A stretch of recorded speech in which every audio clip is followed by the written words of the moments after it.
What's up guys? This is Ron from Ronan. So last Thursday, nag-general checkup ako. And then the initial diagnosis of my doctor is may diabetes ako na type 2, tapos fatty liver, and then bad cholesterol. Malakas yung sa akin since may hypertension na ako. And then yun nga, pinakinahabahan ako is yung diabetes type 2 kasi it runs talaga sa family namin and mostly ng mga auntie and tsaka uncle ko meron nun. So ngayon, nakalagay kasi, hindi pa ako nakakabalik, no? So, technically, next week ako babalik para dun sa results.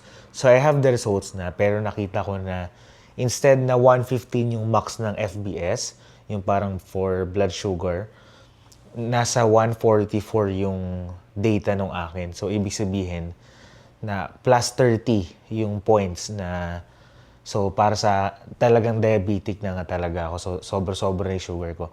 I don't know if I can still reverse it since hindi pa ako nakakapagpa-check up.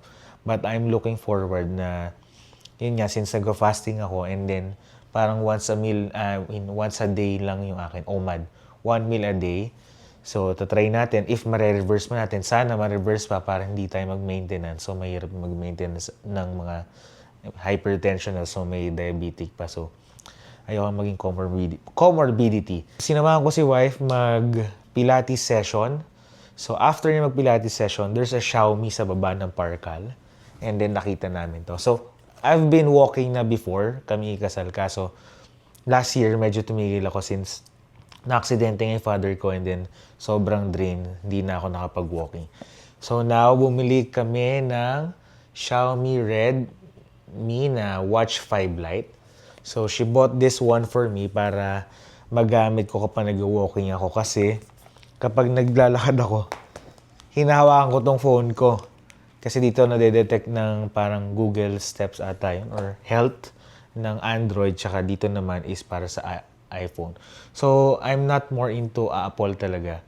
I mean iPhone na parang kailangan Apple Watch. So, yung Xiaomi kasi medyo madami akong function na nakikita. Kahit yung pad ko that is Xiaomi. Induction cooker, tapos yung air fryers. More on from Xiaomi. So ngayon, we will try this Xiaomi Redmi Watch 5 Lite.